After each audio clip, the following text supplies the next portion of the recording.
আসসালামু আলাইকুম। প্রিয় শিক্ষার্থী, তোমাদের জন্য একটি খুশির সংবাদ। আমি আমার এই ভিডিওতে আজকে তোমাদের একটি বার্তা তোমাদের কাছে শেয়ার করতেছি। সেটি হচ্ছে নতুন শিক্ষাক্রম বাতিল করা হবে শীঘ্রই। এটি বলেছেন বিএমপির এক সদস্য যে নতুন শিক্ষাক্রম বাতিল হবে। এজেড এম জাহিদ, দৈনিক শিক্ষা .com প্রতিবেদক থেকে পাওয়া। নতুন শিক্ষাক্রম বাতিলসহ শিক্ষকদের একগুচ্ছ দাবি শীঘ্রই পূরণ হবে বলে আশ্বাস দিয়েছেন বিএমপির স্থায়ী কমিটির সদস্য professor doctor A Z M Zahid Hossain. শনিবার 17 আগস্ট ঢাকা রিপোর্টার্স ইউনিটের সাগররুনি হলে শিক্ষক কর্মচারীর ঐক্য জোটের এক প্রতিনিধি সভায় প্রধান অতিথির বক্তব্যে তিনি একথা বলেন।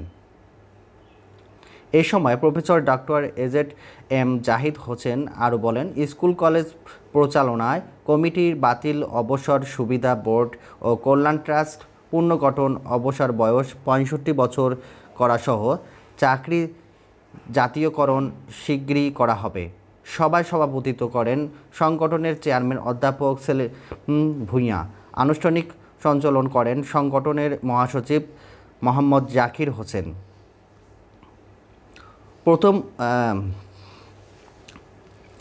প্রধান অতিথি বলেন, নতুন কারিকুলাম বাতিলসহ শিক্ষকদের একগুচ্ছ দাবি স্বল্প সময়ের মধ্যে পূরণ হবে। সভাপতি অধ্যাপক মোহাম্মদ সেলিম ভূঁইয়া বলেন, নতুন কারিকুলাম ঘোষিত হওয়ার পর শিক্ষক কর্মচারী ঐক্য জোটের নতুন কারিকুলাম বাতিলের জন্য গত কয়েক বছর যাবৎ বুদ্ধিবৃত্তিক আন্দোলন চালিয়ে যাচ্ছেন। কোটা সংস্কার আন্দোলনের শুরু হওয়ার পর শিক্ষক কর্মচারী ঐক্যজোট এই আন্দোলনে ঝাঁপিয়ে পড়েছে এবং আন্দোলনকারীদের বিভিন্নভাবে সহযোগিতা করেছে। সংগঠনটি আন্দোলনের অভিভাবকের ভূমিকা পালন করেছে। পরবর্তী স্বৈরাচারী সরকার শেখ হাসিনা পতনের জন্য এক দফা দাবি নিয়ে বৈষম্য বিরোধী আন্দোলন শিক্ষার্থীদের সঙ্গে রাজপথে শরিক হয়েছে। বর্তমান দেশ স্বৈরাচারী মুক্ত, অন্তর্বর্তী সরকার গঠিত হয়েছে। সরকারের কাছে আমাদের দাবি, শিক্ষা প্রতিষ্ঠানের আগের সরকারের আমলের গঠিত হওয়া সব পরিচালনা কমিটি ও গভর্নিং বোর্ডের বাতিল করতে হবে।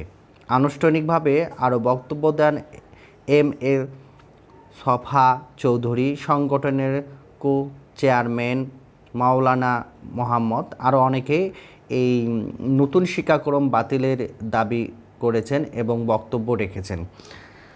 তো আজকে এ পর্যন্ত। যদি আমার এই ভিডিওটি আপনাদের ভালো লাগে তাহলে অবশ্যই আমার এই চ্যানেলটি সাবস্ক্রাইব করবেন এবং পাশে থাকা বেল আইকনটি বাজিয়ে দেবেন। সবাই সুস্থ থাকবেন, ভালো থাকবেন এই কামনা করে আজকের মতো বিদায় নিচ্ছি। আল্লাহ হাফেজ।